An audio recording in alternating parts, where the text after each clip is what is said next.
వేదిక మీద ఉన్న దైవజనులందరికీ నా ప్రత్యేక వందనాలు తెలియజేస్తాను. దేవుని పిల్లలారా, దేవుడు ఈ బైబిల్ను రాయించి మన చేతుల్లో పెట్టి దీన్ని దివారాత్రాలు ధ్యానించాలి. ధ్యానించటం వలన మనిషి దైవపు ఆలోచనలతో నిండుకొని ఉంటాడు, దైవత్వంతో నిండుకొని. తద్వారా ఈ లోకపు ఆశలకు, ఈ లోకపు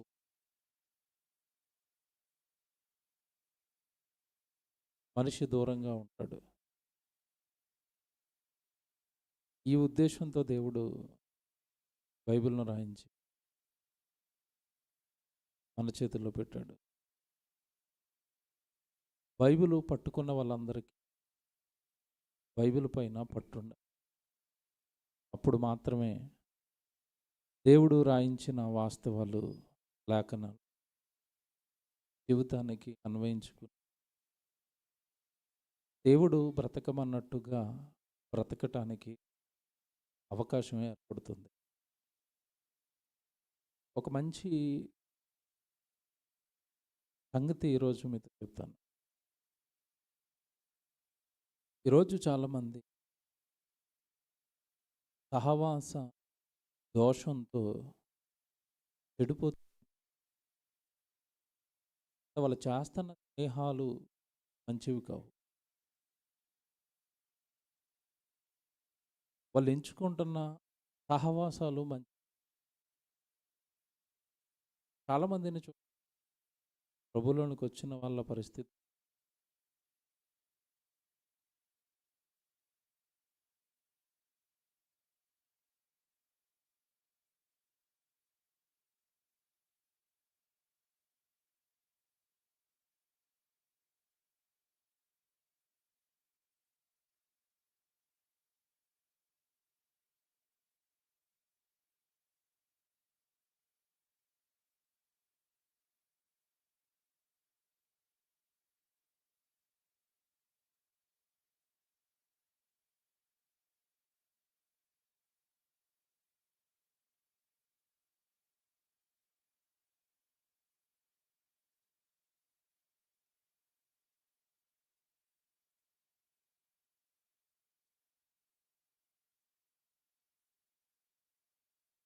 దీనివలన ఏదైనా ప్రమాదం జరుగుతుందా?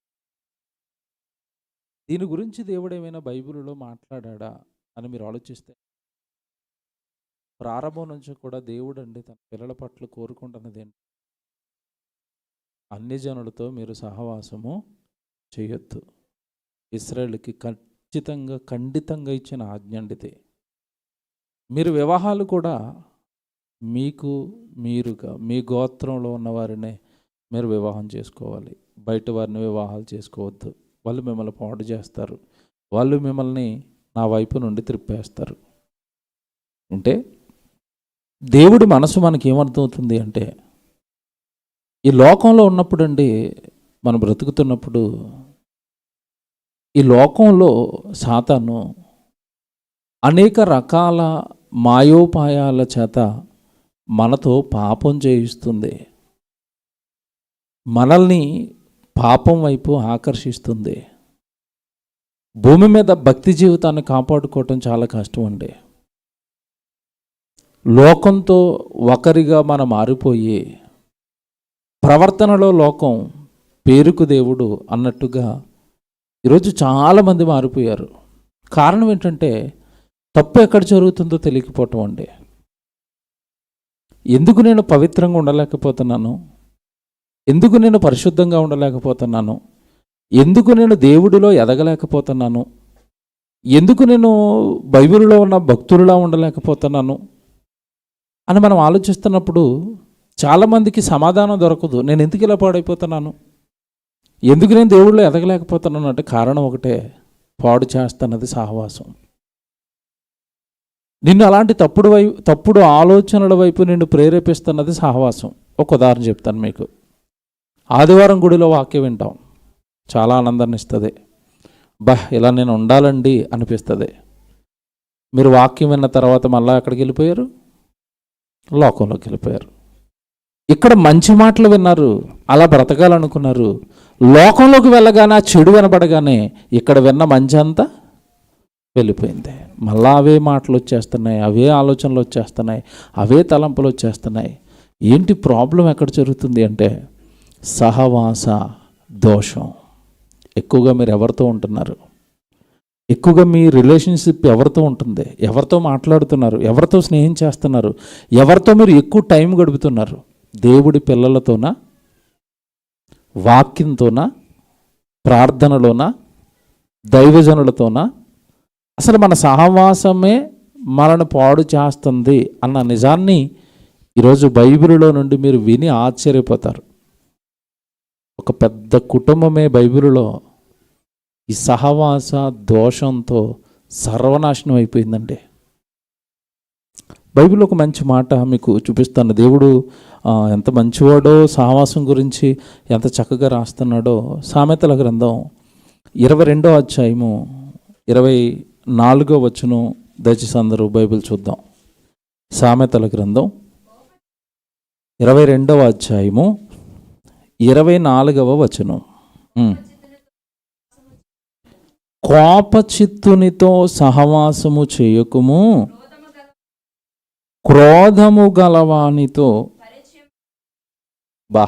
చూసారా, పరిచయాలే వద్దు. ఎవరితో? కోపిష్టులతో, క్రోధం గలవానితో, పగపెట్టుకున్న వాడితో, వాడిని కొట్టాలరా, వీడిని తిట్టాలరా, వీడిని చంపేయాలరా, వాడిని అది చేయాలరా, వీడిని ఇది చేయాలరా అన్న మాటలు వాడి నుండి మీకు వినపడుతున్నాయి అనుకోండి. అసలు అలాంటి వాడితో మీకు ఏమి ఉండకూడదంట? బాగా చదవాలి. మళ్ళీ చదువుతాను 24. కోపచిత్తునితో సహవాసం చేయకుము, క్రోధము గలవానితో. అంటే వాడి నెంబర్ నీ కాంటాక్ట్ లిస్ట్లో ఉండకూడదు. మీకు అర్థమయ్యే భాష చెప్తున్నాను. చూసారా, క్రోధము కోపము గలవానితో నీకు సహవాసము వద్దు, అసలు వాడితో నీకు పరిచయమే వద్దు. ఎందుకండి? ఏమంటే వాడితో పరిచయం ఉంటే, వాడితో నువ్వు సహవాసంలో ఉంటుంటే, ఏమంటే పెద్దలు కూడా లోకంలో ఒక సామెత చెప్తారు, 6 నెలలు సహవాసం చేస్తే వాడు వీడవుతాడు. మనకు బాగా తెలిసింది. తాగుబోతుతో మీ కుర్రోడు కలిసాడు అనుకోండి, మీ బిడ్డ కలిసాడు అనుకోండి, ఏమంటే చాలామంది అలా ఆలోచిస్తారంటే అంత మంచివాడేనండి, ఒక్క బలహీనతే ఉందండి. ఏంటది? తాగుబోతు. మంచివాడే కదా అని విడిచిపెట్టానండి మా వాడిని. 6 నెలలకి మా వాడిని కూడా ఎవరిని చేశాడు? పరిచయమే వద్దన్న దేవుడు మాటను నువ్వు మదిలో పెట్టుకుని వెళ్ళొద్దురా నువ్వు ఆపి ఉంటే, వాళ్ళతో సహవాసం వద్దు అని ఉంటే, ఏమండి మనుషులు బాధపడతారేమో. ఏమండి మన పరిచయాలు లేకపోతే ఎలాగండి? వాళ్ళ దగ్గరికి వెళ్ళకపోతే ఎలాగండి? మనుషులు బాధపడతారేమో. ఏమంటే ఇక్కడ మనుషుల బాధ కంటే మన ఆత్మ ముఖ్యం. అంతేనా? మనుషులు 60-70 సంవత్సరాలు వాళ్ళ బంధాలు బంధుత్వాలు, కానీ దేవుడు వద్దన్నది మన జీవితంలో జరిగించిన తర్వాత నరకానికి వెళ్ళిపోతే యుగ యుగాలు, ఏమండి అనంతకాలము, నిత్యకాలము మన ఆత్మ నరకంలో కాలుతుంది. కోపచిత్తునితో నువ్వు అసలు పరిచయము, సహవాసము నీకు ఉండకూడదు. వాడి కోపం నీకు వస్తుంది. కోపం ఎందుకు? కోపం వలన ప్రమాదం ఏమంటారా? కొత్త నిబంధనలో మంచి మాట ఉంటుంది, నరుని కోపము దేవుని నీతిని నెరవేర్చదు. అంటే కోపం ఎప్పటికైనా దైవ వ్యతిరేకమైన కార్యక్రమాల వైపు నిన్ను ప్రేరేపిస్తుంది. ఒక ఉదాహరణ చెప్తాను. బైబిల్లో ఉన్న అతను మంచి అర్పణిచ్చాడు. హేబేలు సొంత తమ్ముడే. కయ్యను అర్పణిచ్చాడు. ఇద్దరిలో దేవుడు ఒకరి అర్పణ అంగీకరించాడు, ఒకరిది అంగీకరించలేదు. వెంటనే కయ్యనుగా అక్కడ ఏమొచ్చిందని మనం చదువుకుంటాం? కోపం. కోపము కాస్త పగగా మారింది, పగ కాస్త ప్రాణం తీసింది. చూసారా కోపం ఎంత డేంజరో? మనం అనుకుంటాం ఏమంటే అతనికి అంతవాడు కోపపడతాడేనండి, అంతేనండి, అంత మంచోడేనండి. కోపం మంచిదా? నరుని కోపం దేవుని నీతికి అడ్డం. ఏదో క్షణంలో మనతో అది తప్పు చేయిస్తుంది, పాపం చేయిస్తుంది. కనుక మీరు కోపచిత్తునితో అసలు మీరు సహవాసంలో ఉండొద్దు. ఇంకా పైపు వచ్చి ఎంత స్ట్రాంగ్గా చెప్పాడంటే అసలు మీరు వాళ్ళతో పరిచయాలే కలిగి ఉండొద్దు. మన పరిచయాలన్నీ ఎవరితోని, మన సహవాసం అంతా ఎవరితోని, అసలు ఎవరితో సాగుతున్నాయి సహవాసాలన్నీ. కొంతమంది చూస్తున్నప్పుడు అండి చర్చిలో ఏమంటే చక్కగా చాలా కుటుంబాలు ఆరాధనకు వస్తాయి, చాలా కుటుంబాలు చక్కగా దేవుడి పనిలో ఉంటాయి. వీళ్ళ సహవాసం అంతా చర్చిలో ఉన్న ఏ కుటుంబంతోనూ ఉండదు. ఆదివారం మాత్రమే ఆరాధనకు వస్తారు, ఏమంటే వందనాలు చెప్పుకుంటారు, వెళ్ళిపోతారు.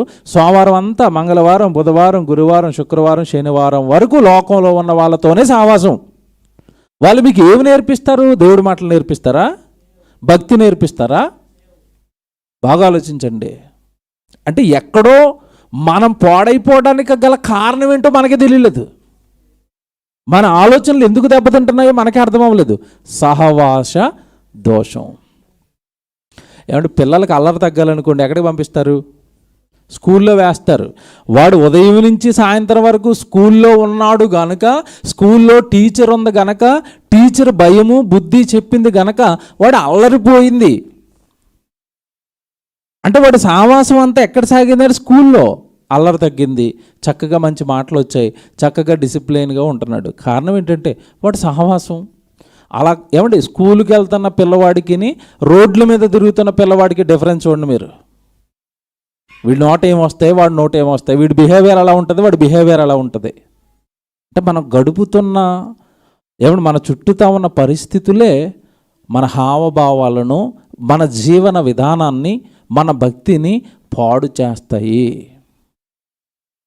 బైబిలు నిజంగానండి దేవుడు రాయించిన విధానం అద్భుతం అండి. పిల్లలుగా మనం ఏ విషయంలో పాడైపోతామో పరలోకంలో ఉన్న కన్న తండ్రికి తెలిసి ఇవి మీరు చేసే తప్పులు ఇవి అని చక్కగా ఎలుగెత్తి చెప్పాడండి.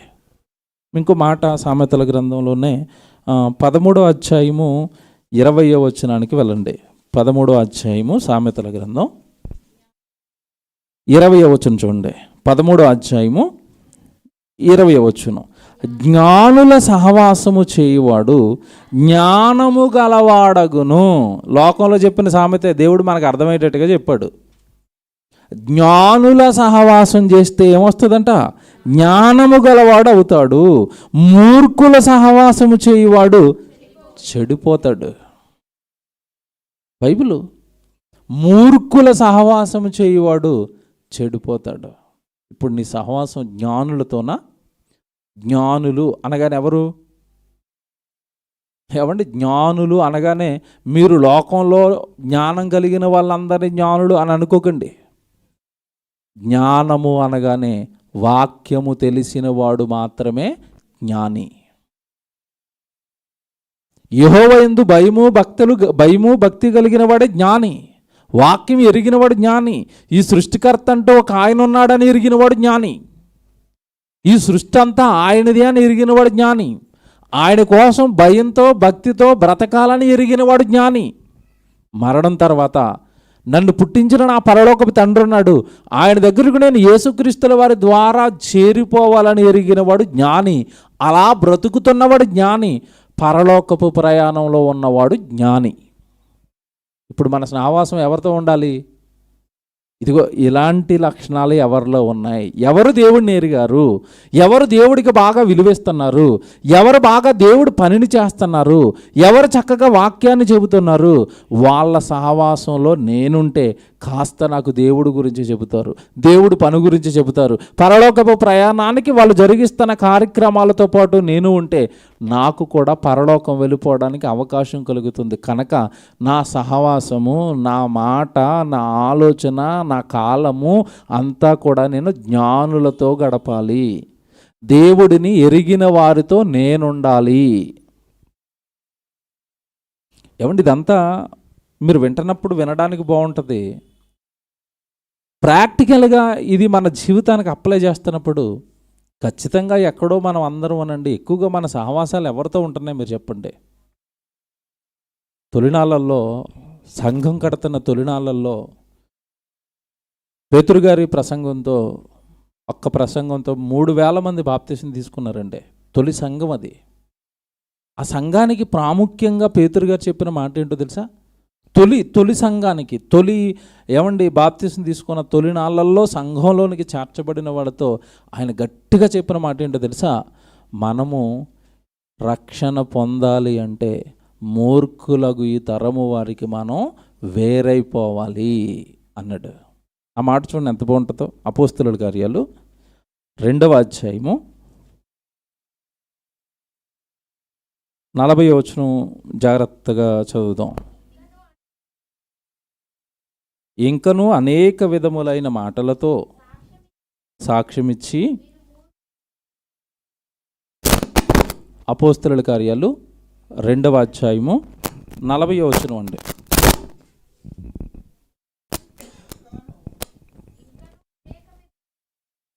ఇంకను అనేక విధములైన మాటలతో సాక్ష్యమిచ్చి, మీరు మూర్ఖులకు ఈ తరము వారికి వేరై, చూసారా, వేరై రక్షణ పొందండి, వేరై రక్షణ పొందండి. వాళ్ళతో కలిసారనుకోండి రక్షణ ప్రమాదంలో పడుతుంది. ఎందుకంటే వాళ్ళు మీలోకి పాపాన్ని ఇంజెక్ట్ చేస్తారు. మీరు దేవుడి దగ్గరికి వెళ్ళాలి అంటారు, వాళ్ళేమో లోకంలోనికి వెళదాం అంటారు. మీరు దేవుణ్ణి సంతోష పెడదాం, దేవుడి దగ్గర కూర్చుందామని మీరు అంటారు. కాదు, లోకంలో చాలా ఆనందాలు ఉన్నాయి, సంతోషాలు ఉన్నాయి, వాటిని అనుభవిద్దాం, పదరా వెళ్ళిపోదామని మిమ్మల్ని ఆ సంతోషాల వైపు, ఆనందాల వైపు తీసుకెళ్ళి అంతిమంగా మిమ్మల్ని నరకానికి చేరుస్తారు. మీకు అర్థం అవడానికి ఒక ఉదాహరణ చెప్తాను. ప్రార్థన ఉంది వెళదాం అని మీరు ఎవరితో చెప్పారనుకోండి, వాళ్ళు ఏం చెప్తారో తెలుసా? మేము ప్రార్థనకి రాలేనన్నా. అదేంటి నువ్వు రావటం లేదా? మన ఆఫీసులో పనిచేసి ఆయన బర్త్డే అని చెప్పాడు, నువ్వు ప్రార్థనకి వెళ్తావా? నేను బర్త్డేకి వెళ్తున్నాను. మరి నువ్వేంటి, నువ్వు ఎక్కడికి వెళ్ళిపోతావు? నువ్వు ప్రార్థనకు వస్తావు, ప్రార్థనకి వెళ్ళిపోవటం ఏంటి, బర్త్డేకి వచ్చేయంటే మీ మనసు ఎలాగ ఉంటుంది చెప్పండి ఆ టైంలో? ప్రార్థన ఎప్పుడైనా పెడతారు, పాస్టర్ గారు అక్కడే ఉంటాడు, బర్త్డే మరలా రాదు. పదరా నేను మర్చిపోయాను రా, నేను మర్చిపోయి ప్రార్థనకి రెడీ అవుతున్నాను రా, నువ్వు చెప్పకపోతే ఎంత దెబ్బ అయిపోయినా ఇప్పుడు. చూసారా? అలా కాకుండా నీ సహవాసం అంతా సహోదరులతో మాత్రమే ఉంటుంది. నీ కాంటాక్ట్ కానీ, నీ మాటలు కానీ. ఏమంటే సంఘంలో ఉన్న ఒక సహోదరుడికి ఫోన్ చేశారు, అన్న సాయంత్రం ప్రార్థన అని చెప్పారు కదా, వెళ్తున్నారంట. అయ్యో ఇంకా వెళ్దామంటున్నావేంటి, నేను అక్కడే ఉండి పని చేస్తున్నాను అంటాడు. అప్పుడు ఎలాగుంటుంది మీ మనసు?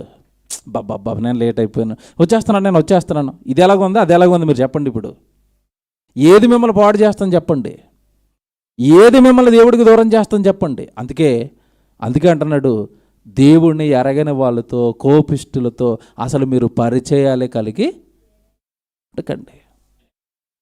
ఏమంటే ఒక మాట చెప్తాను, లోకం మనది కాదండి. బైబిల్ తెలిసిన వాళ్ళకి అర్థమవుతుంది ఇది. ఈ లోకం మనది కాదు.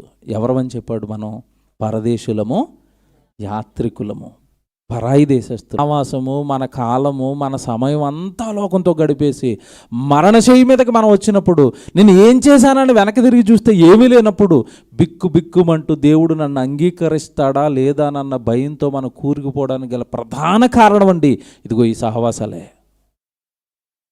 మంచి జ్ఞానులతో సహవాసం చేయి, జ్ఞానం కలుగుతుంది, బుద్ధి వస్తుంది, దేవుడు పని దొరుకుతుంది. దేవుని పిల్లలారా, నిజంగానండి ఈ మాటలు పెడచెవిని పెట్టింది ఒక కుటుంబం. దేవుడు మనసును నిజంగానంటే వాళ్ళు అర్థం చేసుకోలేకపోయారు. ఒక దైవజనుడు కుటుంబంలో పుట్టి ఆ దైవజనుడితో పాటు ఉండి ఆ దైవజనుడికి దేవుడు చేస్తున్న కార్యక్రమాలన్నీ కళ్ళారా చూసి వాటన్నిటినీ విడిచిపెట్టి దూరంగా జరిగిందండి ఒక కుటుంబం. మీకు చూపిస్తాను ఇప్పుడు. నిజంగా ఆశ్చర్యపోతాం. మీరు చాలా సంవత్సరాల నుంచి ఆ కుటుంబం ఎందుకు అలా నాశనం అయిపోయిందో మీకు అర్థం కాకపోయి ఉండొచ్చు, కానీ ఈ రాత్రి దేవుడు మీతో చాలా బాగా చెబుతాడండి. బైబిల్లో మనకి అబ్రహాము కుటుంబం అనే ఒక కుటుంబం కనబడుతుంది. మీకు తెలుసు, అబ్రహాం గారు తెలుసు. అబ్రహాం గారు నిజానికి తెరహు కుమారుడు. అబ్రహాం గారు తండ్రి పేరు తెరహు. అబ్రహాం గారిని కన్నట్టుగానే ఈ తెరహు అన్న ఆయన మరొక ఆయన్ని కన్నాడండి. ఆయన పేరు హారాను అని మరొక ఆయన్ని కన్నాడు. ఈ హారానికి మరొక కుమారుడు ఉంటాడు, లోతు. పాపం ఈ హారాను, లోతు గారు తండ్రి చనిపోయాడు త్వరగా. చనిపోవటంతో బిడ్డ ఏకాకి అయిపోయాడు లోతు గారు. అప్పుడు సహోదరుని కుమారుడు లోతు, అబ్రహాం గారి సహోదరుని కుమారుడు. తండ్రి ఎప్పుడైతే చనిపోయాడో జాలితో చిన్ననాటి నుండే లోతును అబ్రహాము తన దగ్గర పెట్టుకొని పెంచుకున్నాడు. పెంచుకోవటమే కాదు, నిజంగా దేవుడు అబ్రహాముకి ఇస్తున్న ప్రతి ఆశీర్వాదంలో కూడా లోతును పాలిభాగస్తుడిని చేశాడు. అబ్రహాం చాలా మంచోడండి. తనకు దేవుడిస్తున్న ప్రతి దీవెనలోనూ కూడా తన ఇంట ఒక కొడుకులాగా లేదంటే ఒక తమ్ముడులాగా పెంచుకున్నవాడిగా అభిమానం పెంచుకుని లోతును అమితంగా ప్రేమించాడండి అబ్రహాము. నిజంగా బంధం చూసినప్పుడే నిజంగా మనం అర్థం చేసుకుంటే, ఏమంటే ఈ రోజుల్లో ఎవరండి తమ్ముడు కుమారుణ్ణి సొంత కొడుకుగా పక్కనే పెట్టుకుని ఆదరిస్తారు మీరు చెప్పండి? అంతటి ప్రేమ నిజంగా దేవుణ్ణి బట్టి అబ్రహాములో ఉంది. ఆ ప్రేమతో అబ్రహాము లోతును తన ఇంట పెంచుకున్నాడు. పెంచుకున్న తర్వాత కొద్ది రోజులకి చక్కగా లోతుకు వివాహాన్ని కూడా జరిగించాడు. ఎప్పుడైతే తనకు దేవుడు ఆశీర్వాదంగా ఆస్తినిచ్చాడో, నేను చెప్పాను కదా ప్రారంభంలో, తనకిచ్చిన ఆశీర్వాదంలో లోతును కూడా పాలిభాగస్తుడిని చేసి తనకి దేవుడిస్తున్న ఆస్తిలో కూడా పాలిభాగస్తుడిని చేశాడు లోతును. అబ్రహాంతో పాటు లోతు కూడా చక్కగా ఆస్తి సంపదలు వచ్చాయి. లోతు నీతిమంతుడేనండి. బైబిల్ చెప్పింది కొత్త నిబంధనలో లోతు నీతిమంతుడు అని బైబిల్లో దేవుడు స్పష్టంగా రాశాడు. కానీ లోతు కుటుంబం ఏమైంది చెప్పండి? లోతు పిల్లలు బాగున్నారా? లోతు భార్య బాగుందా? అసలు వీళ్ళు ఎవ్వరు బాగోలేదు. వీళ్ళంతా కూడా నాశనం అయిపోయారు. కారణం ఏంటి? అసలు ఏం జరిగిందని చరిత్రలోనికి వెళ్ళి కాస్త మనం జాగ్రత్తగా ఆలోచిస్తే వీళ్ళ కుటుంబ నాశనానికి గల ప్రధాన కారణం అండి సహవాస దోషం. ఒకసారి మీరు ఆదికాండం ఒక మాట, లోతు కుటుంబం గురించి దేవుడు రాయించిన కొన్ని మాటలు మీరు చూడాలి. 11వ అధ్యాయానికి రండి. 27వ వచనం ఒకసారి చదువుదాం. ఆదికాండము 11వ అధ్యాయము, ఆదికాండము 11వ అధ్యాయము 27వ వచనం చాలా జాగ్రత్తగా చదువుదాం. తెరహు వంశావళి ఇది. తెరహు అబ్రహామును, నాహోరును, హారానును కనెను. హారాను లోతును కనెను. ఇది వీళ్ళ వంశం యొక్క హిస్టరీ. ఏమంటే ముందుగానే పాపం హారాను చనిపోయాడు. లోతు 31కి వెళ్ళేసరికి మీరు 31వ వచనంలో తెరహు తన కుమారుడగు అబ్రహామును, తన కుమారుడగు అనగా హారాను కుమారుడగు లోతును, తన కుమారుడగు అబ్రహాము భార్య అయిన శారాయు అను తన కోడలని తీసుకొని కనాను వెళ్ళుటకు కల్దీయులను ఊరను పట్టణములో నుండి వారితో కూడా బయలుదేరి హారాను మట్టుకు అక్కడికి వచ్చి నివసించారు. ఏమంటే ఎప్పుడైతే దేవుడు, వీళ్ళంతా కల్దీయ ప్రాంతానికి చెందిన వాళ్ళు, తర్వాత భవిష్యత్ కాలంలో అదే బబులోనుగా పిలువబడింది. ఆ కల్దీయ ప్రాంతానికి చెందిన ఈ అబ్రహాము దేవుడు ఎప్పుడైతే రమ్మన్నాడో బయలుదేరాడు. ఇక్కడ విషయం ఏంటంటే, బయలుదేరుతున్నప్పుడే లోతును వెంట పట్టుకుని బయలుదేరాడు. వచ్చారు. దేవుడు వెళ్ళమన్న ప్రతి స్థలానికి అబ్రహాంతో పాటు లోతు కూడా తిరుగుతున్నాడు. ఇదంతా మీరు జాగ్రత్తగా వినాలి. ఇదంతా అబ్రహాముకు దేవుడిచ్చిన ప్రతి ఆశీర్వాదాన్ని కల్లారా చూస్తున్నాడు. దేవుడిస్తున్న ప్రతి దీవెనను, అబ్రహాముతో దేవుడు మాట్లాడుతున్న ప్రతి మాటను నిశితంగా పరిశోధిస్తున్నాడు లోతు. దెబ్బకి ఎప్పుడైతే దేవుడి యొక్క అధీనంలో దైవజనుడితో ఉంటున్నాడో, ఒక ప్రవక్తతో ఉంటున్నాడో, దేవుడితో మాట్లాడుతున్న ప్రతి సన్నివేశాన్ని చక్కగా చూస్తున్నాడో, లోతులో కూడా దేవుడి పైన అమితమైన ఇష్టం, దేవుడంటే భయము, దేవుడంటే భక్తి, ఇవన్నీ కూడా చక్కగా లోతులోనికి వచ్చాయి అబ్రహామును బట్టి ఇదంతా. అయితే ఇంక ఇప్పుడు తన ఎంట ఎప్పుడైతే పెరిగాడో అబ్రహాం ప్రేమించాడు. చక్కగా ప్రేమించి ఏమండి అబ్రహామును బట్టి దేవుడు లోతును కూడా దీవించాడు. అబ్రహాము లోతుకు వివాహం కూడా చేశాడు. ఒక మంచి మాట 13వ అధ్యాయానికి మీరు వస్తే 13వ అధ్యాయము 5వ వచనం చూడండి. అబ్రహాముతో కూడా వెళ్ళిన లోతుకును గొర్రెలు, గొడ్లు, గుడారములు ఉండెను గనుక. ఎందుకు వచ్చాయి లోతుకు ఈ ఆస్తిపాస్తులు అంటే, దేవుడు మంచివాడండి. అబ్రహామును పిలుచుకున్నాడు. అబ్రహాం పిలుచుకున్నప్పుడు పాపం అబ్రహాము వస్తున్నాడు. అబ్రహామును పిలుచుకున్నాడు కనుక అబ్రహాం వచ్చాడంటే ఓకే. అబ్రహామును నమ్మి లోతు వచ్చాడు కనుక జాగ్రత్తగా పట్టుకోవాలి ఇది మీరు. అబ్రహామును నమ్మి అబ్రహాము వెనకాల లోతు వచ్చాడు కనుక తన కొడుకును నమ్మాడు. నన్ను నా కొడుకు అయిన అబ్రహాము నమ్మితే నా కొడుకును లోతు నమ్ముకున్నాడు కనుక లోతును నేను విడిచిపెట్టకూడదని ఈ సహవాసాన్ని బట్టి లోతును దీవించి. ఏమంటే ఈరోజు ఆస్తి అంటే ఏంటి చెప్పండి? కార్లు, బిల్డింగ్లు, బంగ్లాలు, ఏమంటే ఈ పొలాలు, ఇది కదండి ఈరోజు ఆస్తి. ఒకప్పుడు ఆస్తి అంటే ఏంటనుకుంటున్నారు? అబ్రహాం గారి కాలానికి గొర్రెలు, ఎడ్లు, మేకలు, ఒంటెలు, సంతానము, ఇది మాత్రమే ఆస్తి. అంటే ఒక రకంగా అబ్రహామును ధనవంతుడిని చేసిన దేవుడు అబ్రహాము వెనకొచ్చినందుకు సహవాసాన్ని బట్టి లోతును కూడా దేవుడు దీవించి చక్కటి ఆశీర్వాదానికి ఏమంటే పాత్రుడుగా లోతును కూడా చేశాడు. ఏమంటే అబ్రహాము ఎప్పుడైతే తనను నమ్ముకుని తన వెనకే ఉంటున్నాడో ఏమంటే చక్కగా వివాహం చేశాడు.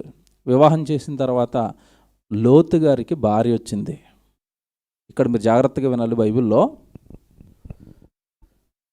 బైబిల్లో నుండి చాలామంది భార్యల పేర్లు దేవుడు చెప్పడు.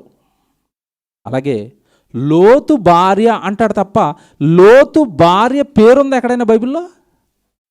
ఉండదు. కయ్యను భార్య అంటాడు తప్ప కయ్యను భార్య పేరు చెప్పడు. ఎందుకంటే కొన్ని క్యారెక్టర్లు అండి దేవుడికి అసలు నచ్చలేదండి. వాళ్ళ పేర్లు ఎత్తడానికి కూడా దేవుడికి అసహ్యమే. వాళ్ళ జీవితాలు చెప్పాడు తప్ప వాళ్ళ పేర్లు కానీ వాళ్ళ తండ్రుల గురించి కానీ వాళ్ళ హిస్టరీ కానీ దేవుడు ఎక్కడ బైబిల్లో చెప్పలేదండి. ఇక్కడ మీరు జాగ్రత్తగా ఆలోచిస్తే లోతుకు భారీగా చేర్చబడిన ఈవిడ, సహజంగా మీరు ఆలోచించండి, అక్కడ రాయబడలేదు, దేవుడు రాయించలేదు, కానీ సహజంగా కుటుంబంలో అన్నదమ్ముల మధ్య గొడవలు ఎప్పుడు వస్తాయి మీరు చెప్పాలి? ఎప్పుడు వస్తాయి? వివాహం అయిన తర్వాత, భార్యలు వచ్చిన తర్వాతే. ఏమండి మరేంటి ఆయనకి అన్ని మందలు ఉన్నాయి మీకు తక్కువ ఇస్తున్నాడు అని ఎక్కడో లోతు భార్య వేసిందండి నిప్పు. ఆ నిప్పుకు అబ్రహాము గారి కుటుంబంలో భయంకరమైన గొడవలు లేచాయి. 5వ వచనం చూడండి, కిందకి వెళ్ళేసరికి అబ్రహాముతో కూడా వెళ్ళిన లోతుకును గొర్రెలు, గొడ్లు, గుడారములు ఉండెను గనుక వారు కలిసి నివసించుటకు ఆ ప్రదేశము చాలకపోయిను. ఎందుకనగా వారి ఆస్తి వారికి నివసించలేనంత విస్తారమై ఉండెను. 7వ వచనం, అప్పుడు అబ్రహాము పశువుల కాపరులకును లోతు పశువుల కాపరులకును కలహము పుట్టెను. ఆ కాలమందు కనానీయులు, పెరిజీయులు ఆ దేశములో. అవును, ఇప్పుడు గొడవ ఎవరికి? అబ్రహాం గారి కాపరులకి, లోతు గారి కాపరులకి. ఎందుకంటే ఈయన మందలో కాస్తున్నారు, ఆయన మందలో కాస్తున్నారు. ఇప్పుడు కాపరుల మధ్య, పని వాళ్ళ మధ్య గొడవలు వస్తే యజమానుడు విడిపోవలసినంత అవసరం ఉందా మీరు చెప్పండి? ఇది మీకు ఎందుకు చెప్తున్నానో తెలుసా? ఈ గొడవకే అబ్రహాం గారి దగ్గర నుంచి లోతు విడిపోయారు వీళ్ళు ఇక్కడే. అప్పటి వరకు ఎంట పెరిగి అబ్రహాము వివాహం జరిగిస్తే చేసుకుని మంది ఎప్పుడే ఆస్తి పెరిగిన తర్వాత జస్ట్ పశువుల కాపరులకు గొడవలు వస్తే ఆ గొడవలు బట్టి విడిపోయారండి. అబ్రహాము ఒక మాట అంటాడు, అబ్రహాం గారు నాయన నువ్వు వెళ్ళిపోతావా అన్నాడు అంటే జస్ట్ పశువుల కాపరులను బట్టి ఇంటను పెంచుకున్న ఒక తమ్ముడు లాంటి, ఒక కొడుకు లాంటి వ్యక్తిని విడిచిపెట్టుకుంటాడా? కాదు. ఆ పశువుల కాపరుల గొడవలతో పాటు ఇంట్లో కూడా ఏవో భయంకరమైన గొడవలు లేచాయి. తమ్ముడు నలిగిపోతుంటే, లేదా తమ్ముడు అనాలా, కొడుకు అనాలా, లోతు నలిగిపోతున్నప్పుడు అండి, నాయన మరి ఏంటి మన ఇద్దరి పరిస్థితి ఇలా ఉంది కదా, నువ్వు కొంచెం దూరంగా నివసిస్తావా అని అడిగాడు. ఏమంటే నిజంగా మీరు ఆలోచించండి, ఆస్తి విషయంలో గొడవలు వచ్చినప్పుడు ఏమంటే తన తండ్రి చచ్చిపోయిన తర్వాత తండ్రి స్థానంలో ఉండి చక్కగా పెంచి ఇంత ఆశీర్వాదానికి కర్తగా చేసి వివాహం చేసిన ఆయన ఎవడ ఆస్తి విషయంలో గొడవలు వచ్చినప్పుడు ఏమనాలి? లోతు గారు మీరు చెప్పండి, ఏమనాలి? చిన్నప్పటి నుంచి పెంచావు కదా నన్ను తండ్రిగా, నేను ఎక్కడికి వెళ్ళిపోతానైనా, ఆస్తి గొడవలు ఏముంది, ఇవి చిన్నవి, ఇది పెద్ద అక్కరకు రానివి, వీటి కోసం మనం విడిపోవటం ఏంటి అనాలి. కానీ లోతు అనలేదండి. అంటే ఎక్కడో సెల్ ఫోన్లు కొంచెం ఆఫ్ చేసి పెట్టుకోండి, దేవుడి సన్నిధిలో ఉన్నారు, సైలెంట్లో పెట్టుకోండి, లేదా స్విచ్ ఆఫ్ చేసుకోండి. లోతు ఎక్కడో మొత్తం మీద ఇంట్లో వచ్చిన భార్యల వలన, ఈ గొడవల వలన విసిగిపోయి తన మనసు కూడా వేరైపోవడానికి చక్కగా సిద్ధపడింది. మీరు కిందకి వెళ్ళేసరికి 8వ వచనంలో, కాబట్టి అబ్రహాము మన బంధువులము గనుక నాకును నీకును నా పశువుల కాపరులకును నీ పశువుల కాపరులకును కలహం ఉండకూడదు. అబ్రహాం గారు మనసు ఎంత బాగుంచండి, మన బంధువులం కనుక మీకు మాకు కలహాలు ఉండకూడదు, గొడవలు ఉండకూడదు అన్నట్టు. అని వెంటనే అంటున్నాడు, ఈ దేశం అంతా నీ ఎదుట ఉన్నది కదా, దయచేసి నన్ను విడిచి నేరుగా ఉండుము. నీ ఎడమ తట్టుకు వెళ్ళిన ఎడల నేను కుడి తట్టునకును, నువ్వు కుడి తట్టుకు వెళ్ళిన ఎడల నేను ఎడమ తట్టుకును వెళ్ళుదను లోతుతో చెప్పగా. ఏమండి ఈ ఆప్షన్ పెట్టాడు అబ్రహం గారు. వెళ్తావా నాయన, నువ్వు ఎడంకి వెళ్తావా కుడికి వెళ్తావా, ఎటువైపు వెళ్ళిపోతావా వెళ్ళు, ఎందుకంటే ఒక చోట ఉండి కొట్టుకోవటం కంటే వేరుగా ఉండి మనం ప్రేమగా ఉందాం అన్నాడు.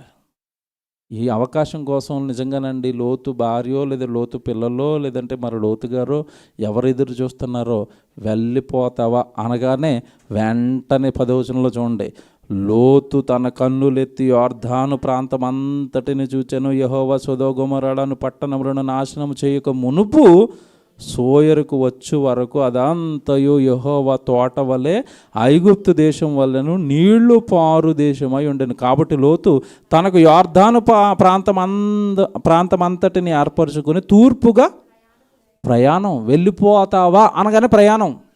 ఏంటిది? ఇక్కడ వెళ్ళిపోవటం తప్పు కాదండి. ఇక్కడ జాగ్రత్తగా వినాలి మీరు. వెళ్ళిపోవటం తప్పు కాదు. ఎవరి వలన ఆశీర్వదింపబడ్డాడో, ఎవరు పెంచారో, ఎవరు వివాహం చేశారో ఆ సహవాసం నాకు వద్దు అని పనికిరాని ఆస్తి విషయంలో వెళ్ళిపోతున్నాడు.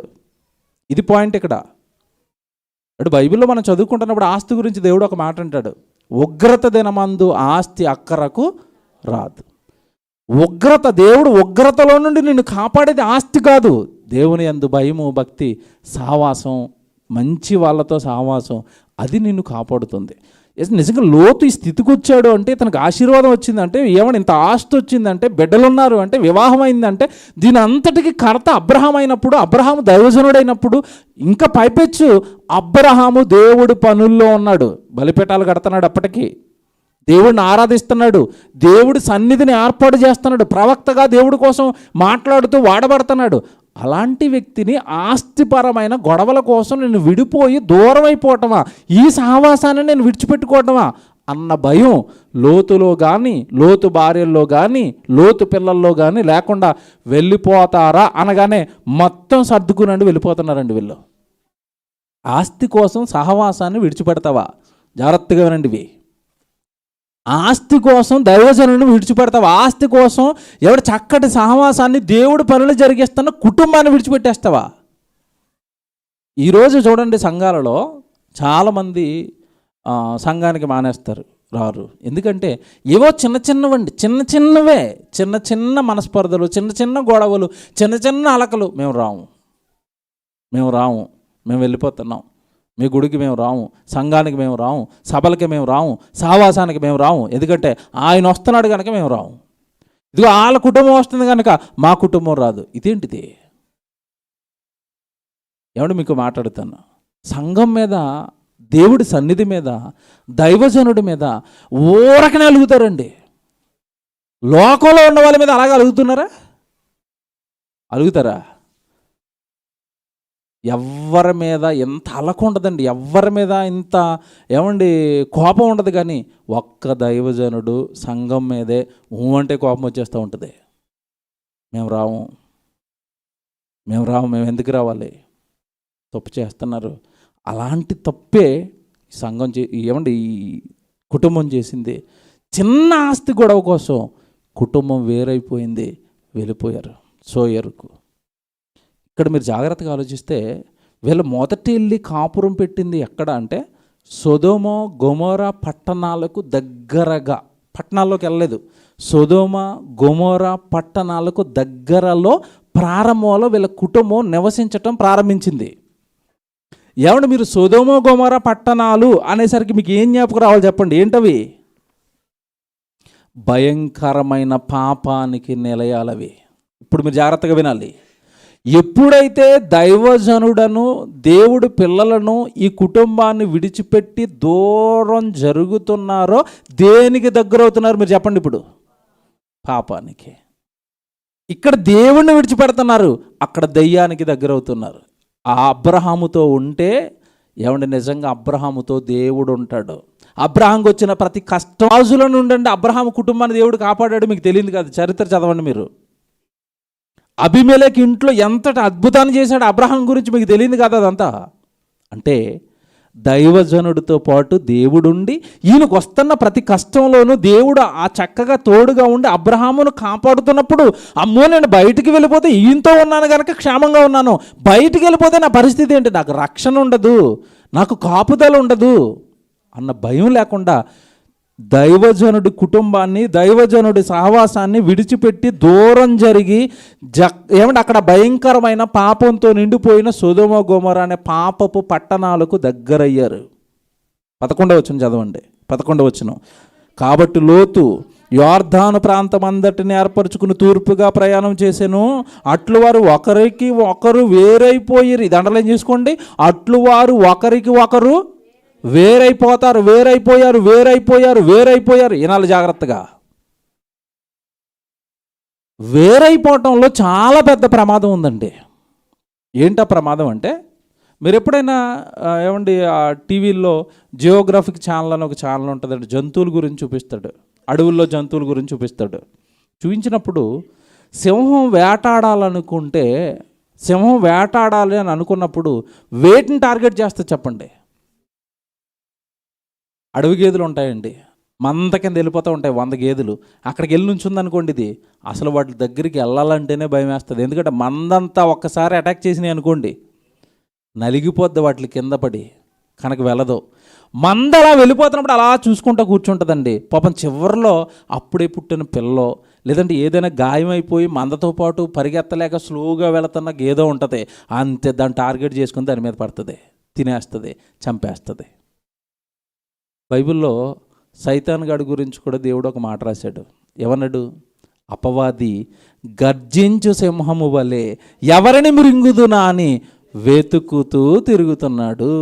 ఆడికి మనం దొరికేయాలి అంటే సంఘంతోనో సహవాసంతోనో ఉంటే నువ్వు దొరకవు. ఎప్పుడు దొరుకుతావు?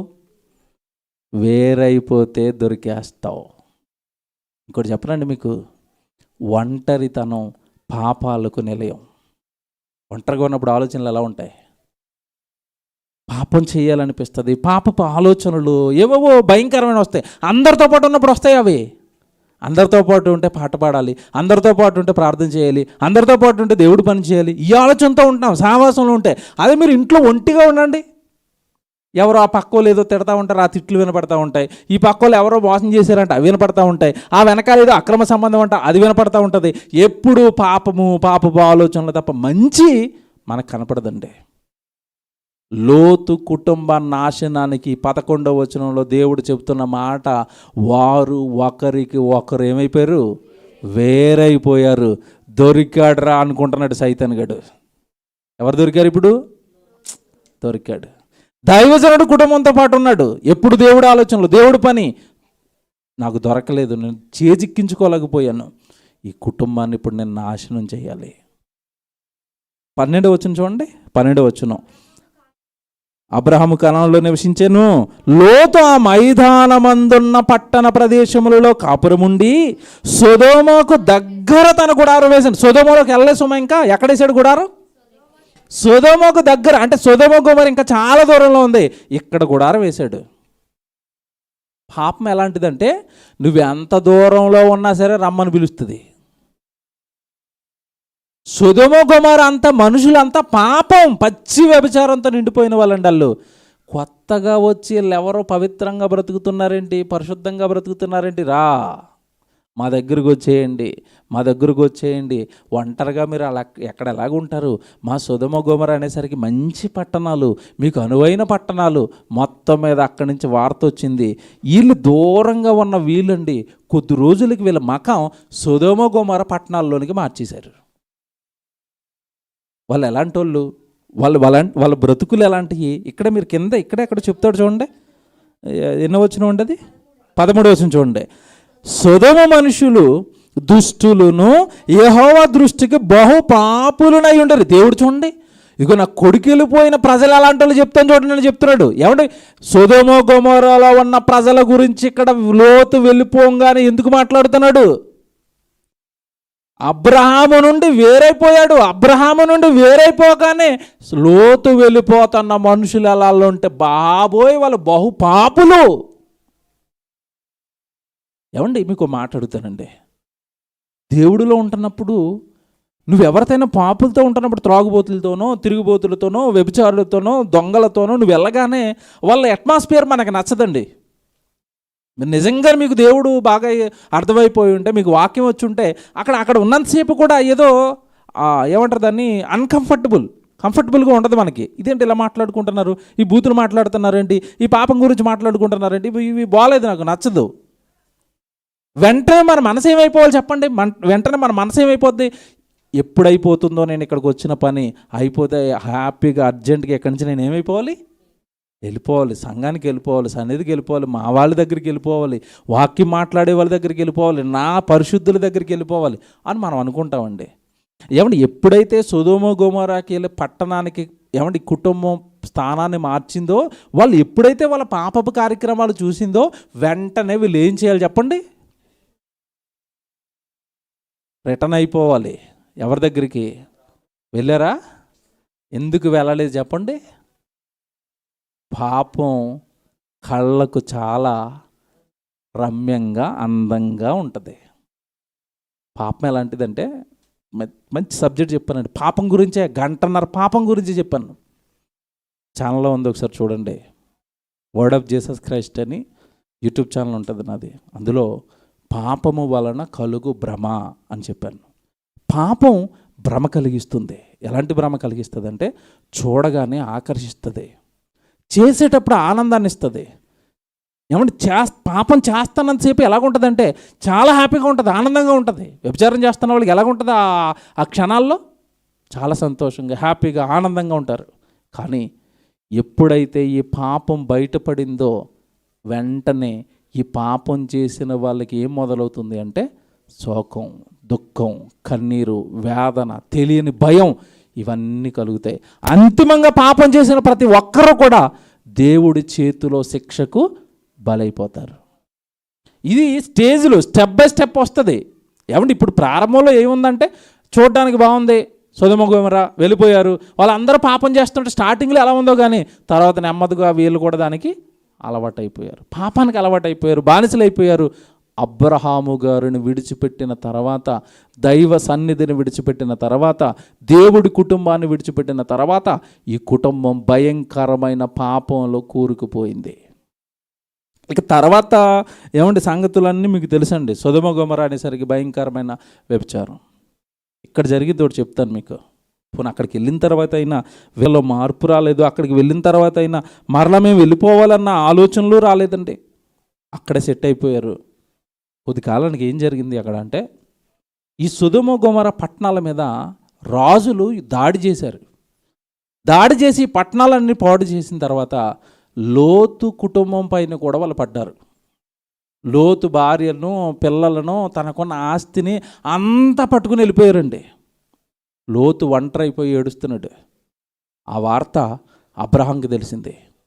వెంటనే అబ్రహాము, అంటే నా తమ్ముడు లేదంటే నా కొడుకు, నా బంధువు లోతు ఇలాగ అయిపోయాడా అని తన ఇంట తనతో పాటు నుండి చిన్ననాటి నుండి పెరిగిన యోధులు సుమారు 318 మందిని వేసుకునండి అబ్రహాము లోతు కోసం ఆ రాజుల మీదకి మరలా యుద్ధానికి వెళ్ళాడు. అంటే తనను విడిచి వెళ్ళిపోయినా, తన దగ్గర నుంచి వెళ్ళిపోయాడని ఏమంటే బాధపడుతున్న అబ్రహాం గారు తనవాడిగా, తన బంధువుగా తిరిగి మరలా లోతు కోసం ఆ రాజుల మీదకి యుద్ధానికి వెళ్ళి ఆ రాజులందరినీ జయించి తిరిగి మరలా పట్టుకొచ్చి అదంతా కూడా లోతుకి అప్పగించాడండి సొదొమ గొమొర్రా పట్టణాల్లో. ఇక్కడ మీకు ఒకటి అడుగుతాను, ఎప్పుడైనా మనకి శ్రమ వచ్చినప్పుడు, కష్టం వచ్చినప్పుడు పాత జ్ఞాపకాలన్నీ తిరిగి రావాలి కదండి. ఏవి తిరిగి రావాలి? అయ్యో, అబ్రహాం గారి మీద కూడా చాలామంది రాజులు వచ్చారు, కానీ ఏనాడు అబ్రహాంకి ఏం జరగలేదు, ఇంత నష్టం జరగలేదు, ఇంత ప్రమాదం జరగలేదు. నేను అబ్రహామును విడిచిన తర్వాతే, ఆ కుటుంబాన్ని విడిచిపెట్టిన తర్వాతే, ఆ సహవాసాన్ని విడిచిపెట్టిన తర్వాతే ఇదిగో నాకు ఎంతటి భయంకరమైన శ్రమ అని అబ్రహాం గారు మరలా యుద్ధం చేసి అదంతా ఇచ్చినప్పుడైనా, ఎవరు నేను వచ్చేస్తాను ఇక మీతో పాటు, నేను ఉండలేను ఇక్కడ, ఇది పాపపు పట్టణాలు ఇవి, మాకు పాపాన్ని నేర్పిస్తాను పట్టణాలు ఇవి, మీ దగ్గరుంటే నేను దేవుడు పని చేసేవాడిని, మీ దగ్గరుంటే బలిపీఠాలు, మీ దగ్గరుంటే సేవ, మీ దగ్గరుంటే దేవుడు, మీ దగ్గరుంటే దేవదూతలు, మీ దగ్గరుంటే దేవుడితో మాట్లాడుకోవటం, ఇవన్నీ నా జీవితంలో దూరం అయిపోయాయి. మా కుటుంబం తిరిగి మరలా వచ్చేస్తుంది అని ఏమైనా కుటుంబాన్ని మరలా తిరిగి అబ్రహాంతో పాటు కట్టుకున్నాడా లోతు అంటే? ఇంత భయంకరమైన సంఘటన జరిగిన తర్వాత కూడా కట్టుకోలేదు. ఒక మాట చూపిస్తాను మీకు. 14వ అధ్యాయానికి రండి. 14వ అధ్యాయం 13 12 13 చూడండి. 12 13 తప్పించుకున్న ఒకడు వచ్చి హెబ్రీడైన అబ్రహామునకు ఆ సంగతి తెలిపెను. అప్పుడు అతడు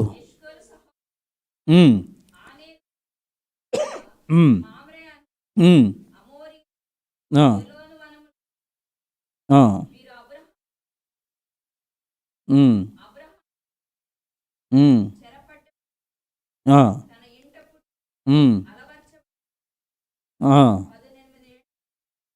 312 వెంట పెట్టుకుని తాను మట్టుకు ఆ రాజులను తరిమెను. రాత్రి వేళ అతడును అతడి దాసులను వారికి ఎదురుగా మనలు తీర్చి వారిని కొట్టి దమస్కునకు ఎడమ తట్టునున్న హోబా మట్టుకు తరిమి ఆస్తి యావత్తు తిరిగి తెచ్చి తన తమ్ముడైన లోతును అతని ఆస్తిని స్త్రీలను ప్రజలను తిరిగి తీసుకొని వచ్చాను. ఎవరు తెచ్చారు తిరిగి? మరలా ముందు ఆస్తి అంతా ఎవరిచ్చారు? అబ్రహాం. తిరిగి తెచ్చింది ఎవరు? మళ్ళా ఇప్పుడైనా ఏమైపోవాలి చెప్పండి? మార్పు వచ్చి రిటర్న్ అయిపోవాలి. ఒక మాట్లాడుతాను, జాగ్రత్తగా గుండెల్లో పెట్టుకోండి. మనకి దేవుడు మార్గం తప్పుతున్నప్పుడు అప్పుడప్పుడు షాక్లు ఇస్తూ ఉంటాడు, ఇలాంటి దెబ్బలు వేస్తూ ఉంటాడు. ఇలాంటివేవో మన జీవితాన్ని టచ్ చేస్తూ ఉంటాయి. శోధనలోకి వెళ్ళిపోతాం, కష్టంలోకి వెళ్ళిపోతాం, కన్నీళ్ళలోకి వెళ్ళిపోతాం, వేదనలోకి వెళ్ళిపోతాం. అప్పుడు మనం ఆలోచించుకోవాల్సింది ఏంటంటే, వెనక్కి తిరిగి నేను ఏం తప్పు చేస్తున్నాను? ఏమైనా తప్పు చేస్తున్నానా? ఏమైనా తప్పుడు నిర్ణయాలు తీసుకున్నానా? నేనెందుకు ఇందులో పడిపోతున్నాను ఈ ప్రమాదంలో? నా జీవితానికి సంబంధించి దైవ విరుద్ధమైనవి ఏమైనా కొత్తగా నేను స్టార్ట్ చేశానా? అందుకే నా లైఫ్ ఎలాగవుతుందా? ఆలోచిస్తామా? ఎవడు మనిషి ఎలా అంటాడు అంటే, దెబ్బ తగిలినప్పుడు ఏడుస్తాడండి. దెబ్బ తగ్గిపోయిన తర్వాత ఆ దేవుడు ఎవరో మాకు తెలీదు. ఏమండి ఇలా డైరెక్ట్గా నోడుతో అంటారు అని నేను చెప్పటం లేదు, క్రియలతో అంటారు. నాకు ఒక ఉదాహరణ చెప్తాను. హాస్పిటల్లోకి మీరు వెళితేనండి, వీళ్ళు క్రైస్తవులు అని ఖచ్చితంగా చూడగానే చెప్పేయచ్చు. దేనిని బట్టి చెప్పండి? దేనిని బట్టి? హాస్పిటల్లో ఉన్న ప్రతి క్రైస్తవుడి నెత్తి దగ్గర ఏముంటుంది? ఎక్కడున్నప్పుడు బైబిల్ ఉంటుంది? ఇంటికి వచ్చిన తర్వాత అదే బైబిల్ ఎక్కడ ఉంటుందో చెప్పాలి.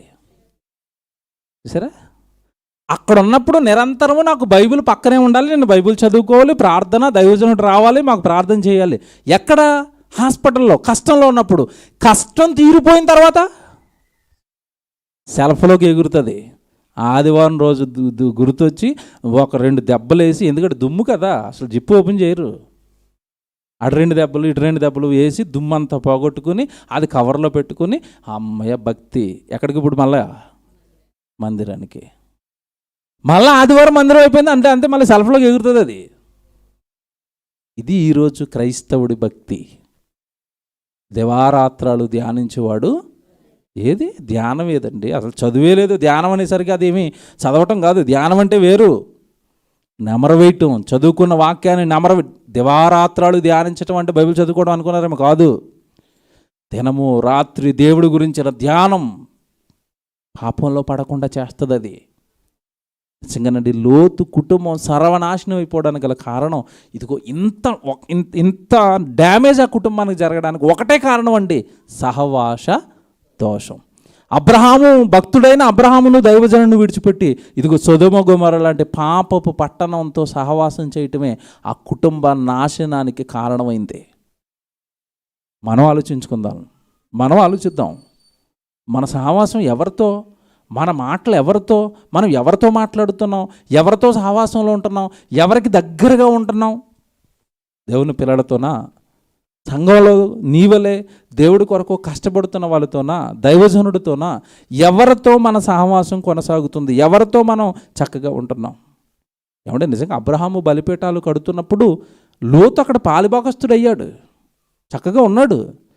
అబ్రహాము తొలినాళ్ళలో ఉన్న దేవుడి కోసం ఆయన జరిగించిన ప్రతి పనిలోనూ ఉన్నాడు. ఎప్పుడైతే వివాహం అయ్యి వేరైపోయాడో, ఎవరికి ఆ లోతు కుటుంబంలో, మీకు ఒకటి అడుగుతాను, జాగ్రత్తగా వినండి. అబ్రహాము దగ్గర నుంచి వెళ్ళిపోయిన తర్వాత లోతు కుటుంబంలో ఒక్క దైవ కార్యక్రమం అయినా కనపడుతుందా?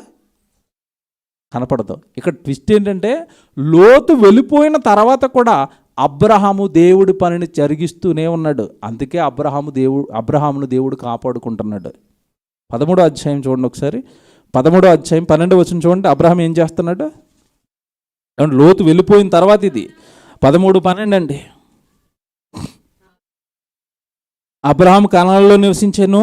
లోతు ఆ మైదానమందున్న పట్టణముల ప్రదేశంలో కాపురం ఉండి సొదొమ దగ్గర తన గుడారమును వేసుకొనెను. సొదొమ మనుషులు దుష్టులు, యెహోవా దృష్టికి బహు పాపులయుండిరి.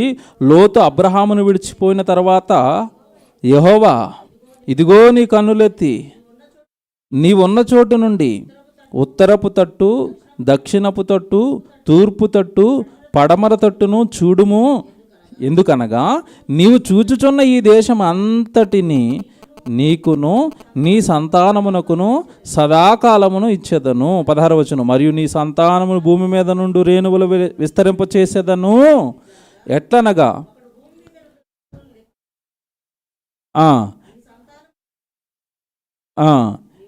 నీవు లేచి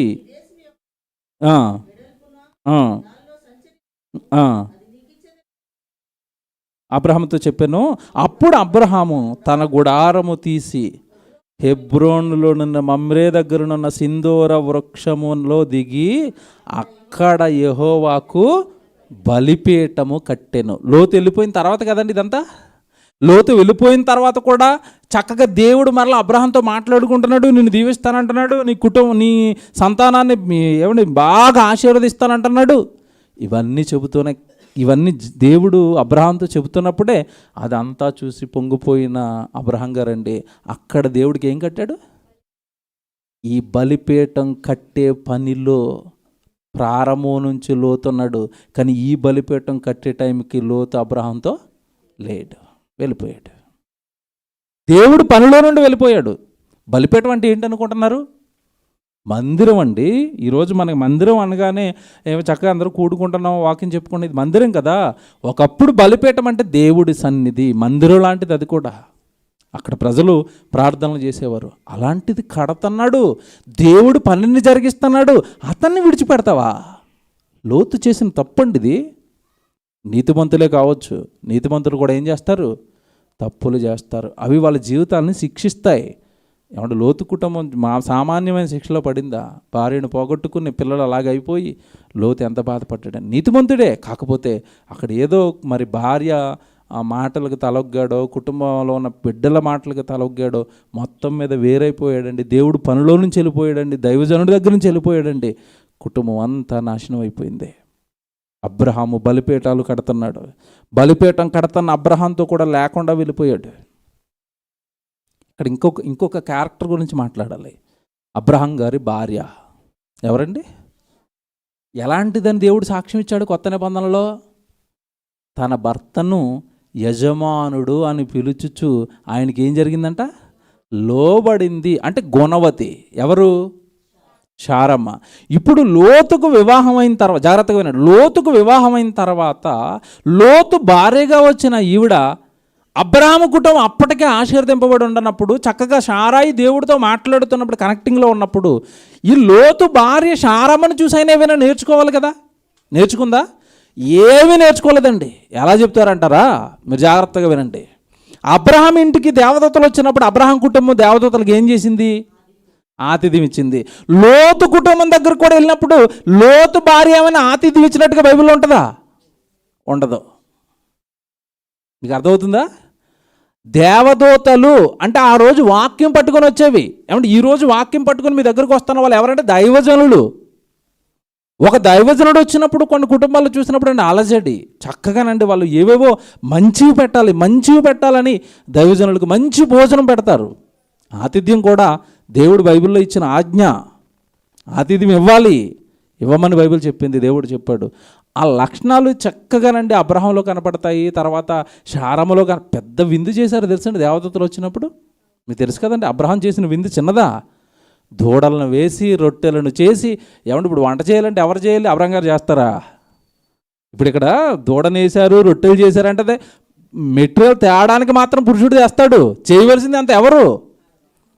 ఇంట్లో ఉన్న శారమ్మ గారు, నువ్వేంటి దేవదూతలు వచ్చారని ఇన్ని పట్టుకొచ్చేస్తున్నావు, ఎవడు చేస్తాడు, హోటల్ నుంచి బిర్యానీ తేపో అన్నది ఆవిడ. ఇప్పుడున్న స్త్రీలు ఎలాగుంటారు? మా తమ్ముడు వచ్చాడమ్మా, మా అన్నయ్య వచ్చాడమ్మా, చక్కగా వంట చేయంటే ఇప్పుడు కలిసిపోయాను, బిర్యానీ ఆర్డర్ పెట్టు, ఎవడు చేయడు కదా. అలాంటి లక్షణాలు ఇవి ఈ ఊళ్ళో కనపడలేదు చూడండి. ఎవరిలో? శారమ్మలో. ఆవిడని చూసైనా లోతు భార్య ఏమైనా నేర్చుకుందా అంటే అందుకేనండి ఆవిడ గురించి పెద్ద సబ్జెక్ట్ ఏమీ లేదు, లోతు భార్య పోయింది చూడండి అన్నాడు అంతే. ఇంకా విచిత్రం ఏంటంటే ఈ లోతు భార్య గురించి యేసుప్రభువు జ్ఞాపకం చేస్తాడు కొత్త నిబంధనలో. ఏమని? లోతు భార్యను జ్ఞాపకం చేసుకొనుడి అంటాడు లోకాసువార్తలో. ఎందుకయ్యా మేము జ్ఞాపకం చేసుకోవాలంటే, అదిగో లోకం కొరకు తన ప్రాణాన్ని ఎలా పోగొట్టుకుందో చూడండి. ఆవిడ జీవితాన్ని బట్టి మీరు నేర్చుకోవాల్సింది ఏంటంటే, లోకం కోసం తన ప్రాణాన్ని పోగొట్టుకున్న స్త్రీ, లోకపు ఆశలతో తన ప్రాణాన్ని పోగొట్టుకున్న స్త్రీ అంటే ఒక రకంగా అబ్రహాము దగ్గర నుంచి లోతును లాగింది ఈవిడే, సొదొమ గొమొర్రాల వైపు ఆకర్షించేలాగా వెళ్ళిపోయింది ఈవిడే, వాళ్ళ గర్భాన పుట్టిన పిల్లల్ని సరైన సక్రమమైన మార్గంలో పెంచనిది కూడా ఈవిడే. ఎందుకు? ఎవడు లోతు భార్య ఎప్పుడైతే పోయిందో, ఇద్దరు పిల్లలు లోతును ఏం చేశారో మీకు తెలియదు కదా, తండ్రితో పోయారు వాళ్ళు. అలాంటి భయంకరమైన పెంపకం పెంచిందనమాట. బైబిల్లో స్త్రీ గురించి ఒక మాట రాయబడి ఉంది. సామెతల గ్రంథం 31వ అధ్యాయం మీరు చూడండి, 31వ అధ్యాయము 26వ వచనం చూడండి. సామెతల గ్రంథం ముగిస్తనిక 31వ అధ్యాయము 26వ వచనం మీరు చూడండి. సామెతల గ్రంథం 31:26. జ్ఞానము కలిగి తన నోరు తెరుచును, కృపగల ఉపదేశము. స్త్రీ, కుటుంబంలో ఉన్న భార్య కృపగల ఉపదేశము బోధించాలి. ఇది అండర్లైన్ చేసుకోండి.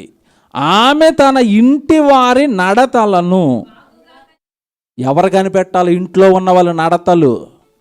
నీ బిడ్డ ఏం చేస్తున్నాడు, నీ కుమార్తె ఏం చేస్తుంది, నీ భర్త ఏం చేస్తున్నాడు, ప్రార్థనకు వచ్చే భర్త, ప్రార్థనకి రెగ్యులర్గా ముందుండే భర్త ఎందుకు వెనకైపోతున్నాడు? నడత కనిపెట్టవలసింది ఎవరు చెప్పండి? ఇప్పుడు భార్య.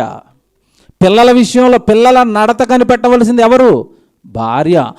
ఆమె తన ఇంటి వారి నడతలను బాగుగా కనిపెట్టును. నడతలు అనగానే ఏంటనుకుంటున్నారు? ప్రవర్తన.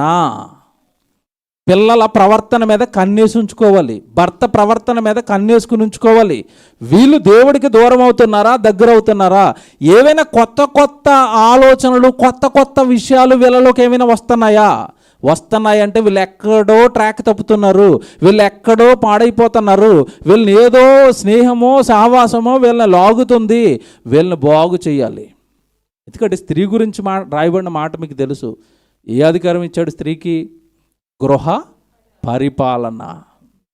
ఇంట్లో భర్త కానీ, పిల్లలు కానీ, నీ బంధువులు కానీ, నీ చుట్టూ నీకు దేవుడిచ్చిన కుటుంబ బాధ్యతలు నీవే.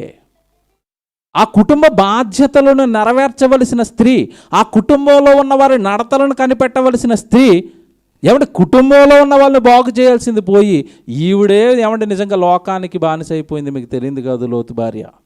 పిల్లలు కూడా భయంకరమైన వ్యభిచారానికి ఆ సొదొమ గొమొర్రా పట్టణాలలో అలవాటు పడిన ఏమంటే వాళ్ళని హెచ్చరించిన వాళ్ళు కాదు. ఇంకోటి చెప్పనా మీకు, ఇక్కడ ఇంకోటి ట్విస్ట్ చెప్పనా? ఈ కూతుర్లకి వివాహం చేయడానికి అల్లుల్ని ఎన్నుకున్నారండి. ఎక్కడి నుంచి అల్లుల్ని తెచ్చుకున్నారు చెప్పండి? ఇటు సొదొమ గొమొర్రాలో పాపిష్టి పట్టణాలలో ఉన్న వాళ్ళు అల్లుళ్ళా? పెళ్లి చేయాలనుకున్నప్పుడు కూతుర్లకి ఎక్కడికి వెళ్ళాలి చెప్పండి? మళ్ళీ అబ్రహాం దగ్గరికి వెళ్ళాలి. మరి ఏంటి అన్నయ్య, మరి ఏమంటే వీళ్ళకి వివాహం చేద్దాం అనుకుంటున్నాం, ఎక్కడి నుంచి తెద్దాం బిడ్డలు అంటే, అబ్రహాం దగ్గర బంధువులు లేరు, అక్కడ జనం లేరండి. సొదొమ గొమొర్రాలలో నుంచి అల్లుళ్ళని తెచ్చుకున్నారు. వాళ్ళు ఏమైనా మంచోళ్ళ అంటే వాళ్ళు పచ్చి దుర్మార్గులండి వాళ్ళు. మీకు ఇదంతా ఎందుకు చెప్తున్నానంటే, కుటుంబానికి సంబంధించిన నిర్ణయాలు ఎప్పుడైతే ఒక్క సహవాసం దెబ్బతిన్నదో కుటుంబంలో ఉన్న పరిస్థితులన్నీ కూడా మారిపోతున్నాయి. కుటుంబంలో ఉన్న పరిస్థితులన్నీ కూడా తప్పుడు వేళ వెళ్ళిపోతున్నాయి. చూడండి, సొదొమ గొమొర్రా పట్టణాలలో అలవాటు పడిన ఆ భయంకరమైన వ్యభిచారానికి అలవాటు పడిన వాళ్ళను అల్లుళ్ళుగా చేర్చుకున్నారు. గేలి చేశారు వాళ్ళు, హేళన చేశారు వాళ్ళు. దేవుడు దీన్ని తగలబెట్టేస్తాడంటే, దేవుడు ఉన్నాడా, తగలబెడతాడా అని అల్లుళ్ళు గేలి హేళన చేశారు వాళ్ళు. ఏమండి, ఎలాంటి నక్షత్రం లాంటి కుటుంబం ఎక్కడొచ్చి పడింది, ఎలాంటి పనులు చేస్తుంది, ఎలాంటి ఆలోచనల వైపు మళ్ళింది మీరు ఆలోచించండి. మీరు ఆలోచించండి. ఇక్కడ మీరు జాగ్రత్తగా ఆలోచిస్తానండి. లోతు భార్య చేసిన తప్పండి కుటుంబాన్ని కాచుకోకపోవటం, కుటుంబాన్ని సరైన మార్గంలో పెట్టుకోకపోవటం. 2, నిర్లక్ష్యం. లోతు భార్యలో అనువనువున మనకు కనబడేది ఏంటంటే నిర్లక్ష్యం. దేవదూతలు వచ్చాయి, పట్టణాలు కాలిపోతాయి, పదండి అంటే వాళ్ళు ఏం చేస్తున్నారని చదువుకుంటాం అక్కడ మనం. తడువు చేస్తున్నారంట. ఏమంటే అగ్గొచ్చేస్తుంది, ఊరు కాలిపోతుంది, ఈ పట్టణం కాలిపోతుంది, పదండి అనేసరికి తడువు చేస్తుందంట. అక్కడక్కడ తడువుకుంటున్నారంట. లోతు భార్యలో మనకు కనబడుతున్న విషయాలండి ఇవన్నీ. ఒక్క మాట చూడండి, వీడి గురించి ఏం చెప్తున్నాడు దేవుడు. 19వ అధ్యాయము, ఏమండి 19వ అధ్యాయం ఆదికాండం 16, 15, 16 వచనాలు చూడండి. ఆదికాండము 19వ అధ్యాయము 15, 16 వచనాలు. తెల్లవారినప్పుడు ఆ దూతలు లోతును త్వరపెట్టి లెమ్ము, ఈ ఊరి దోష శిక్షలో నశించిపోకుండా నీ భార్యను ఇక్కడనున్న నీ 2 కుమార్తెలను తీసుకొని రమ్మని చెప్పిరి. అతడు తడువు చేసెను. అప్పుడు అతని మీద యెహోవా కనికరపడుట వలన ఆ మనుషులు అతని చేతిని, అతని భార్య చేతిని, అతని 2 కుమార్తెల చేతులను పట్టుకొని వెలపలికి తీసుకొని వచ్చి ఆ ఊరి బయట ఉంచిరి. చివరికి లోతును, భార్యను, పిల్లలను చేతులు పట్టి లాక్కుని వస్తే కానీ రాలేదంట. ఇదేంటండి ఇది? ఏమండి ఇల్లు ఒక పక్క నుంచి అంటుకుపోతుంది అన్నప్పుడు ఎవరైనా ఇంట్లో ఉంటారా? చూసారండి, నిర్లక్ష్యం. దీనికి కారణం అండి ఆ వాతావరణం అండి, ఆ సహవాసం అండి. ఎవరు మంచోళ్ళు కాదు, మంచి వాళ్ళ మధ్యలో వాళ్ళ సహవాసము లేదు. చివరిగానండి వీళ్ళు కుటుంబాన్ని బట్టి నేర్చుకోవాల్సిన పాయింట్స్ చెప్తాను, జాగ్రత్తగా వినండి. దేవుని ప్రజలను విడిచిపెట్టేశారు. నెంబర్ 1 పాయింట్, మీ జీవితం చెక్ చేసుకోండి. చక్కగా దేవుడి పనిలో ఉంటున్న వాళ్ళకి మీరు ఏమైనా దూరంగా ఉంటున్నారో చెక్ చేసుకోండి. వాళ్ళతో ఉంటే వాళ్ళ ఆలోచనలు, ఆ పని, ఆ విధానం వేరండి. ఒకటి వీళ్ళు చేసిన తప్పు, దేవుడి ప్రజలను విడిచిపెట్టారు. 2, బలిపీఠం ఆరాధన వీళ్ళ జీవితంలో లేకుండా పోయింది. బలిపీఠాలు లేవు. అబ్రహాం దగ్గర ఉంటే బలిపీఠము, దేవుడి పని, ఆరాధన. అక్కడికి పోయిన తర్వాత అండి ఆరాధన లేదు, దేవుడు లేడు, వాక్యం లేదు, చుట్టూతా పాపం. ఆ పాపంలోనే పెరుగుతున్నారు. ఇక 2వది అయిపోయింది. 3, ఏమన్నా ఆతిథ్యంలో కూడా కనీసం దైవజనులు వచ్చారన్న ఆలోచన కూడా వీళ్ళలో లేదు. కొంతమంది ఇంటికి వెళ్ళినప్పుడు అండి ఎప్పుడు వెళ్ళిపోదాం అనిపిస్తుందండి, అక్కడి నుంచి ఉండబుద్ధి కాదు. ఎందుకంటే ప్రేమ కానీ, అనురాగం కానీ, దైవజనులు వచ్చారని కానీ, దేవుడు మాటలు చెప్పేవాళ్ళు కానీ, ఏమంటే ఆ ఆతిథ్యం ఇవ్వటంలో వాళ్ళ మొహాలు చూసినప్పుడు వాళ్ళే లోపల ఎలా ఉంటుంది, ఎప్పుడు వెళ్ళిపోతారు అన్నట్టుగా ఉంటుంది. ఇప్పుడు 100 మందికి వాక్యం చెప్తున్న దైవజనుడికి ఒకళ్ళ మొహం చూడగానే వాళ్ళు ఏమనుకున్నారో తెలీదా? అర్జెంటుగా వీళ్ళ ఇంట్లోంచి వెళ్ళిపోవాలని ఆయన. అసలు ఆతిథ్యం ఇవ్వాలన్న ఆశ ఏమంటే ఎక్కడా లేనిది. ఇంకొకటి, అవిశ్వాసులతో జోడు. కొరింథీ పత్రికలో మనకు చెప్తాడు, విశ్వాసికి అవిశ్వాసులతో పాలు జోడు ఎక్కడా? ఎందుకు మీకు వాళ్ళతో? ఇదొకటి తప్పు చేశారు. 2, శరీరాశ, నేత్రాశ, జీవపు డంబం. వీటన్నిటికీ దేవుడు దూరంగా ఉండమంటే అవి బాగా ఎక్కువ ఉన్న పట్టణాలలో కాపురం పెట్టారు. తర్వాత ఇంకొకటి ఏంటంటే, రక్షణను, కృపను కాపాడుకోవలసిన వీళ్ళు అబ్రహాం దగ్గర ఉంటే రక్షణ, కృప, ఆశీర్వాదం వస్తుంటే అవన్నీ కాదనుకొని అప్పటికి వచ్చిన పనికిరాని ఆస్తి కోసం దైవజనుడిని, దేవుడి సేవను అంతా విడిచిపెట్టి దూరం పోయారు. చాలామంది కుటుంబాలండి ఏవేవో వాళ్ళ సొంత కారణాలతో సంఘాన్ని విడిచిపెట్టేసి వెళ్ళిపోతూ ఉంటారు. ఏవో పనులు అంటారు, ఉద్యోగాలు అంటారు, వ్యాపారాలు అంటారు. అవి వెళ్ళిపోతున్నప్పుడు జాలేస్తుందండి. అయ్యో పాపం వీళ్ళు ఎలాగైపోతున్నారంటే. సంఘంతో దూరంగా జరిగిపోవటం, దేవుడి పనిలో నుంచి దూరంగా జరిగిపోవటం అంటే కష్టానికి, ప్రమాదానికి దగ్గరైపోవటం అని అర్థం. సంఘంతో ఉంటే, సంఘ కార్యక్రమాలలో ఉంటే దేవుడిచ్చే రక్షణ ఉంటుంది. దాన్ని పోగొట్టేసుకున్నారు వీళ్ళు. అందుకే రాజులు దాడి చేశారు, అందుకే సమానం అంతా ఎత్తుకుపోయారు, భార్యలు ఎత్తుకుపోయారు, దానిని పోగొట్టుకున్నారు. చివరికి పిల్లల్ని కూడా క్రమశిక్షణలో పెంచలేదు. పిల్లల జీవితాలు సర్వనాశనం అవ్వడానికి వీళ్ళు తీసుకున్న తప్పుడు నిర్ణయాలండి. ఈరోజు చూడండి, చక్కగా దేవుళ్ళో పెంచండి, దేవుడి కొరకు పెంచండి అంటే వాక్యం విన్నంతసేపేమో దేవుడి కోసం పెంచాలంటారు. ఎవరో వచ్చి మీ పిల్లలకి అది చదివించట్లేదా, అది చేయరా అనేసరికి ఈ వాక్యం ఎగిరిపోద్ది, మేము వాళ్ళు చెప్పిందే వింటాం, లోకస్తులు చెప్పిందే. తప్పు చేస్తున్నారు. ఇది లోతు కుటుంబం చక్కగా మన అందరికీ నేర్పుతున్న పాఠాలు ఇవి. ప్రధానమైంది ఒకటే, ఇదంతా ఇంత నష్టం, ఇంత డ్యామేజ్ లోతు కుటుంబం జరగడానికి ఒకటే కారణం ఏంటి చెప్పండి? సహవాస దోషం. దేవుడి పిల్లలతో ఉండండి, దేవుడి కుటుంబంతో ఉండండి, సంఘంతో ఉండండి, దైవజనులతో ఉండండి. రక్షణ, కాపుదల. చాలా ప్రమాదాలు జరుగుతాయండి మాకు. సువార్తల్లో తిరుగుతున్నప్పుడు అక్కడిక్కడ ఎప్పుడు మాకు ఏమీ జరగదు. క్షేమంగా పెద్ద పెద్ద ప్రమాదాల నుండి క్షేమంగా ఇంటికి వచ్చేస్తాం. అప్పుడు అనుకుంటాం దేవుడు తోడుగా ఉన్నాడు, దేవుడు కాపాడుతున్నాడు. అదే రోడ్డు మీద మేము ఇంటికి వచ్చేసరికి అంటే బోర్డు బండ్లు తిరగబడిపోయి ఉంటాయి, డెడ్ బాడీలు ఉంటాయి. చూసుకుంటూ వస్తాం ఇంటికి మేము. ఏమంటే ఇప్పటి వరకు బోల్డ్ ప్రయాణాలు చేస్తున్నా ప్రమాదాల్లోకి వెళ్ళేమేమో తప్ప ప్రాణాలు మాత్రం పోలేదు. కాపాడుతున్నాడు. తన పిల్లల్ని కాకపోతే ఇంకెవరిని కాపాడుకుంటాడు చెప్పండి? భూమి మీద ఆయన కోసం మిగిలిందే కొద్దిమంది.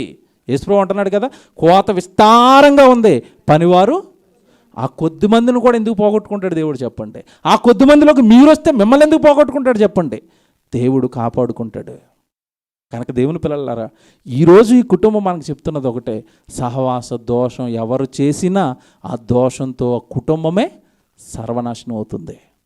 చివరగా ఒక మాట, ప్రభు మనకు చెప్పిన మాట కొత్త నిబంధనలో, ఆ మాట చెప్పి ముగిస్తాను. సహవాసం గురించి ప్రభు మాట్లాడుతున్నాడు.